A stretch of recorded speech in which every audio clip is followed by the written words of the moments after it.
Hey there, you're listening to the Girls Talking Life podcast, and I'm your host, Johanna. If you're like me, you love time with friends. I always leave feeling encouraged, inspired to try something different, or I've learned something new. So why not continue to grow even when we can't be with our girlfriends? We're not made to do life on our own. So in each episode of this show, I'll bring you a girl and her story to give you refreshing ideas to stir your soul. Let's walk this road together. Are you ready to talk life?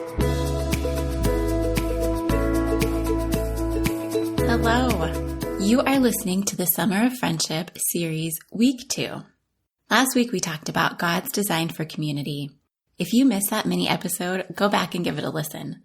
Not only did we talk about God's heart and design for community, but also how we grow, how we get better when we're together. To go along with this series, I am hosting a summer friendship challenge. If you're ready to dig in with intentionality this summer, I would love for you to join us.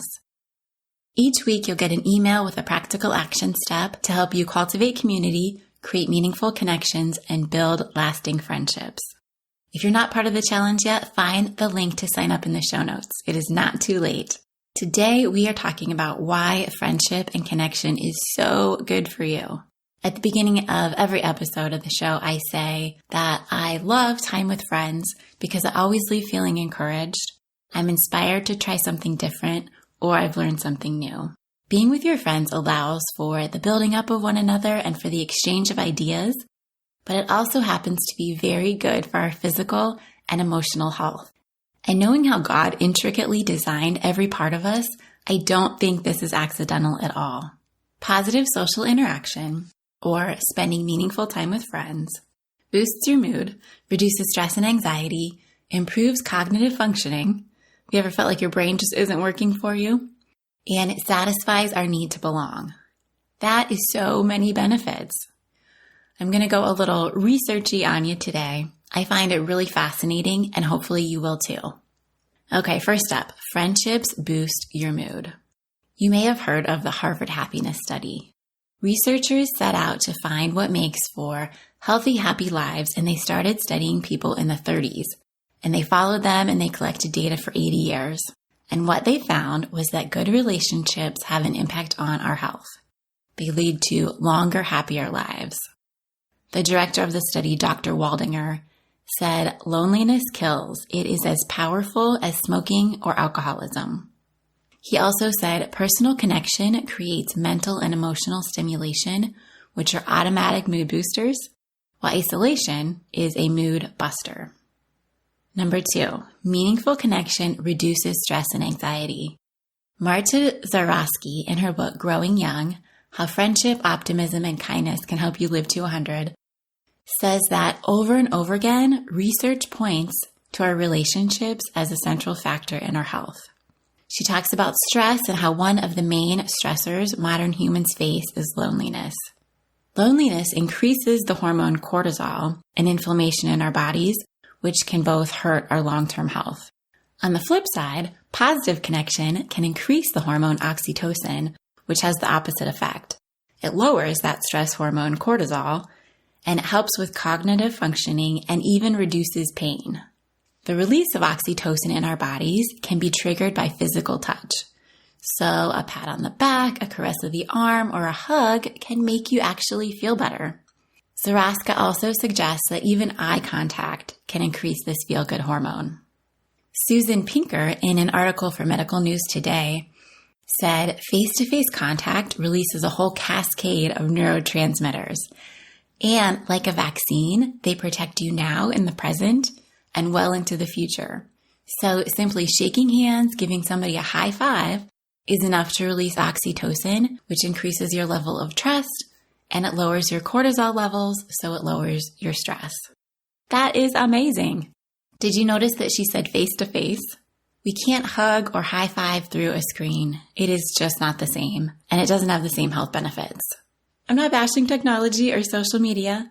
They help me see and interact with my team at work. I'm part of an online podcasting community that I love, but that should not take the place of in-person connection.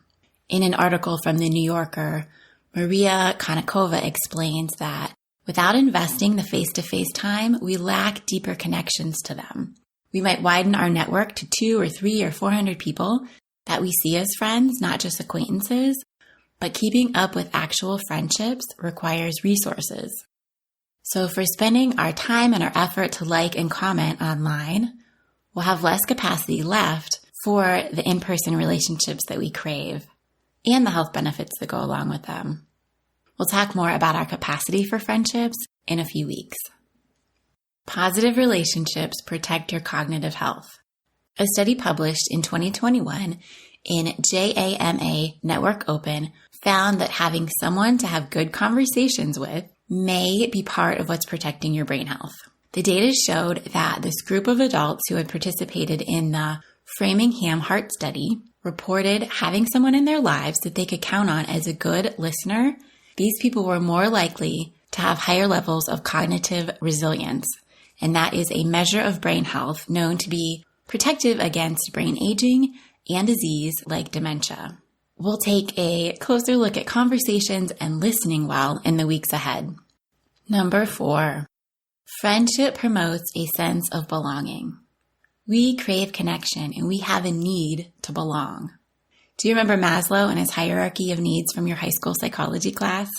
His theory gives a pyramid of needs, starting with the most basic and most pressing, like the need for food, water, and shelter, and then moves up a tier to safety and security.